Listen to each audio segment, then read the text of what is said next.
People have been asking the question, who am I, since the beginning of time.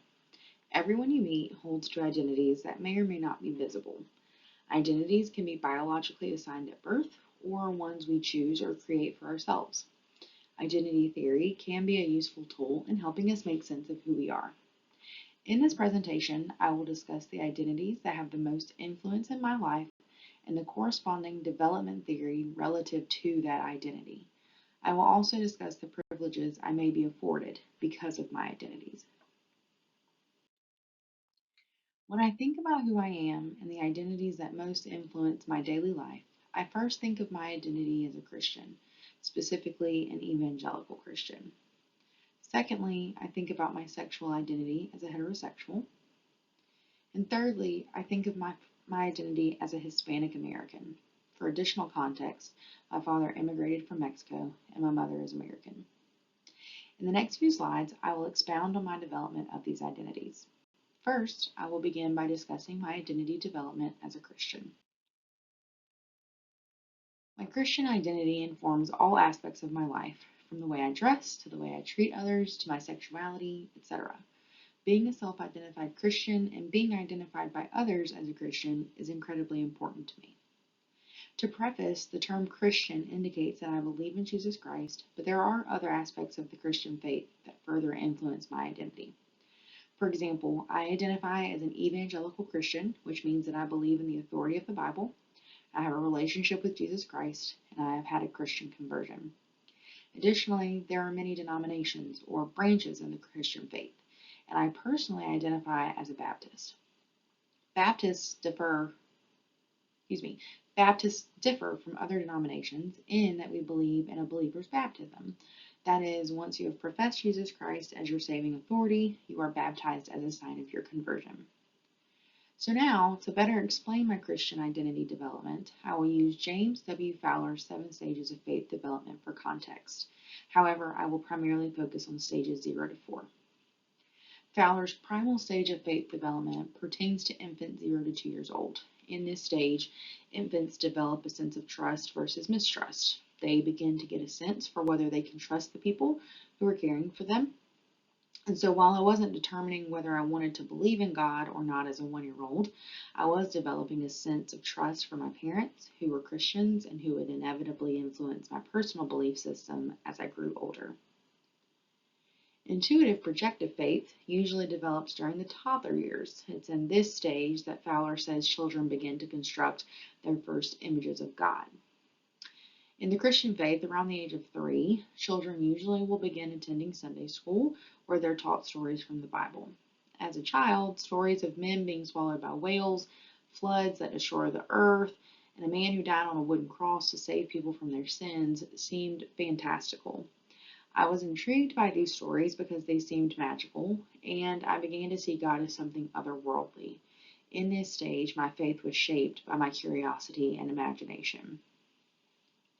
Beginning about the age of 6 or 7, children and even some adults enter a stage of meaning making. Fowler defines this stage of faith development as mythic literal. What once was fantasy is now seen as concrete and real. It was in this stage, at the age of 7, that I first went through the act of baptism. I knew it was something that was expected for me, and so that is why I did it. I didn't really have a firm understanding of what I believed in or why I was being baptized, but I merely desired to do what everyone else was doing. I maybe would say I was just going through the motions of being a Christian. In Fowler's stage 3, synthetic conventional faith, adolescents begin to question what they have been taught, what they believe, and the people who have influenced their beliefs. I remember being very critical of church leaders at this time and began to have questions that I felt couldn't be adequately answered. I began to drift away from the church in late high school, and when I went off to college, I rarely attended church and began to feel like I couldn't live up to the standard of Christianity that I had once been raised under. While I never denounced my faith, I decided that faith was no longer a defining factor in my life.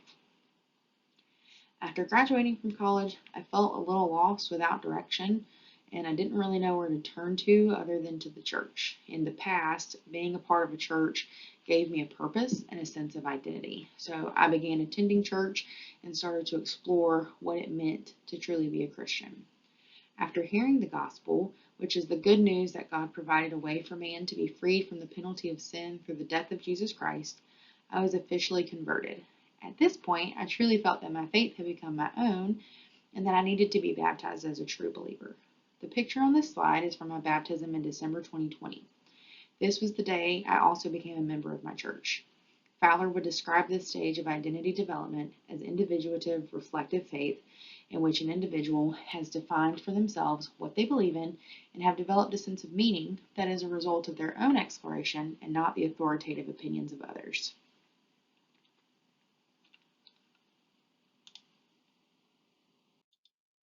Next, I will use Dillon et al.'s unifying model of sexual identity development to describe my sexual identity as a heterosexual. The unifying model includes two parallel reciprocal developmental determinants, those being an individual's sexual identity development process and a social identity development process. These two processes occur within 5 sexual identity development statuses, which I will now describe in relation to my sexual development. Compulsory heterosexuality can be understood as an individual's presumed sexual identity from birth. Individuals in this status identify as heterosexual without having considered or explored alternative sexual identities. I think having been raised by heterosexual parents, I never questioned my own sexuality. As Patton et al. Expresses, my sexual identity was mostly, quote, invisible and unfelt, unquote, for much of my childhood and adolescence. In college, I entered the active exploration status. As I became exposed to a more diverse population of people, I began to realize cognitively that not everyone was heterosexual, or maybe they were, but they were also open to exploring other sexual and social identities. This was the first time in my development where I began to explore unfamiliar attractions and looked outside of the cultural and familial norms I had been raised with. As a result of this exploration, I entered the deepening and commitment status, where my sexual identity as a heterosexual was affirmed and led to me developing a long-term heterosexual relationship. As I moved through the statuses of compulsory heterosexuality to active exploration to deepening and commitment, I believe that I have now reached the synthesis status because I was able to make an informed decision about my sexual identity through active exploration of my own volition. In Vasti Torres' research, it was determined that a correlation exists between ethnic identity and acculturation among college students. I would like to use this model as the basis for explaining my ethnic development. Torres' model is composed of 4 quadrants, which you can see here on the slide. I personally believe I fall into the low ethnic identity and high acculturation quadrant, which signifies that I prefer Anglo culture. I can recall a handful of experiences from my childhood, adolescence, and young adulthood that led to my preference for Anglo culture. I'll share a few of those experiences with you now. I recall being in elementary school and recognizing that I looked different than other children at school, and I remember wanting to be friends with the blonde-haired, blue-eyed girls. In middle school, my peers began to make derogatory comments about me being a, quote, mixed breed, unquote, or would call me a, quote, border jumper, unquote.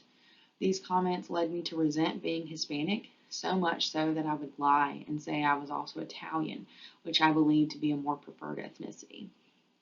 When I was 15, I went to the DMV with my father.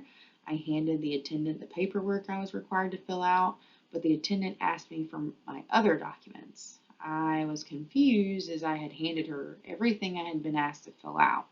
When I asked for clarification, she said, "I need your green card."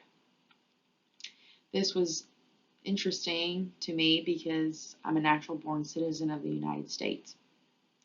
In college, I applied for and was accepted to be an orientation leader.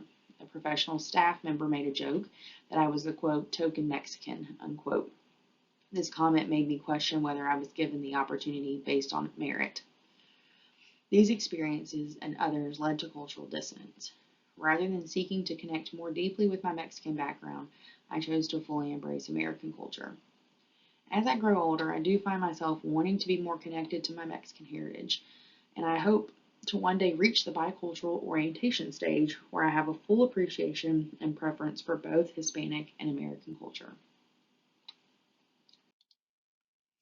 I think I would be remiss if I did not speak to the intersectionality of my dominant identities. My Christian faith permeates every aspect of my life. My identities are all heavily influenced by my identity as a Christian. In college, for example, I struggled with reconciling active exploration of my sexual identity with my identity as a Christian because of the authority I attribute to the Bible. Because I felt conflicted both morally and sexually, I felt I had to compromise one identity in exploration of the other. Ultimately, my faith identity and my sexual identity became two parts of one whole, and I no longer feel the need to deny myself the identity of one or the other, as I believe I'm both fully Christian and fully heterosexual. These two identities lend me privileges that not all individuals are afforded, though. I recognize that my identities are those of the majority, at least in the United States, meaning that I'm afforded social privileges that others from marginalized or minoritized groups may not be. While I hold very tightly to my Christian beliefs, I also recognize that I have a responsibility to care for and advocate for others, whether we share the same beliefs or not. It is important that I use my privilege in a way that ensures people from all faith backgrounds can be heard and represented. I generally think that I'm unaware of my heterosexual privilege, which supports Patton et al.'s belief that many people who identify as heterosexual do not think about their sexual orientation until they recognize their relationship to others who do not identify as heterosexual. It is my desire to treat everyone, regardless of race, sexual orientation, or gender, with dignity and respect. It is my hope that I use my privilege to encourage others to do the same. And lastly, related to privilege, though I am Mexican, I possess white privilege because I am, quote, white passing, unquote. While I have this privilege, it is important to me that at the tables I sit at, people know that I represent both my Hispanic ethnicity and my race as a white woman. I currently work at an institution where there are very few Latinx staff or faculty. It's important to me that I use my privilege to represent a minority group on my campus to the students who attend my university. In closing, identity development is complex. It isn't always linear, and how one comes to affirm certain identities is totally unique to the individual. This project helped me to explore the identities that I feel influence my daily life and also challenged my thinking in relation to intersectionality and privilege. All references for this presentation are from Patton et al.'s book, Student Development in College: Theory, Research, and Practice.